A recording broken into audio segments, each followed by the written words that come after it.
It's time for some real education.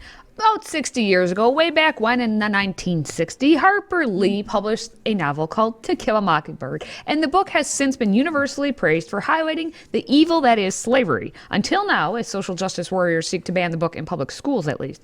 There is a loose connection of Lee's observation to her family, neighbors, and a specific event from her hometown of Monroeville, Alabama from 1936 when Lee was just 10 years old. And as we've been telling you for the entire week, we are honoring books that progressives are banning.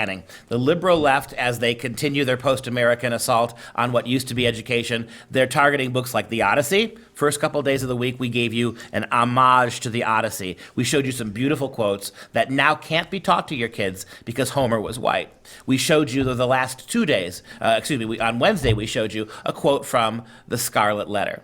The great Nathaniel Hawthorne classic American novel, which has been targeted by the left because it persecutes women. The idiots who have banned it don't realize that Hawthorne is sympathetic to Hester, not an enemy of Hester, and because of that it had to go. And now, a completely unpredictable book. They're coming after To Kill a Mockingbird.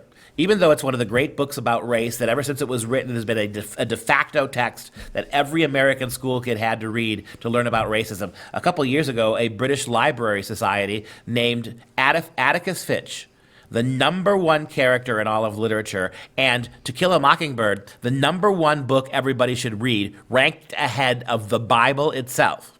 Now, because the liberal social Bolsheviks have taken power, that doesn't matter. Atticus Finch is white and male. He is a white hero figure. He does not represent the black struggle, #1. And #2, the book uses the N-word to fight the N-word's use in slavery. And so it has to go too. So let me read you a great quote from Atticus Finch, that white villain now, who, how dare he labor to get the ignorant Tom Robinson out of his crime, how dare he defend an accused black man. As a white man, he had no business doing that. But here's the wisdom of Atticus Finch. Talking about American institutions, the American institutions that ultimately guaranteed the rights of slaves, that now are being ignored in post-America Constitution bashing. Quote from Atticus Finch addressing the jury. "We know all men are not created equal in the sense some people would have us believe.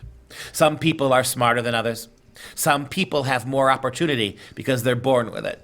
Some men make more money than others. Some ladies make better cakes than others. Some people are born gifted beyond the normal scope of men.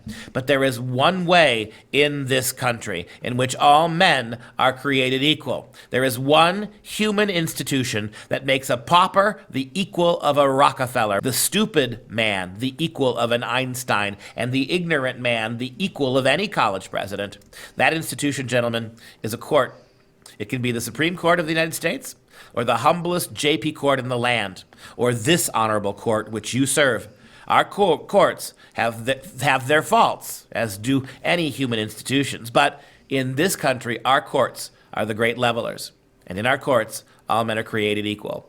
And that was true perhaps back in 1960, but it's not anymore. Our courts aren't interested in voter fraud. They are not interested in intervening in the destruction of American life and liberty. Used to be that the courts were the one place in America you could go where everyone was created equally. Now, there is no equality. If you are white, you are, like Atticus Finch himself, you are a racist oppressor. And if you're not, you're a pathetic victim. And that's all the courts know now, and that's all they need to know.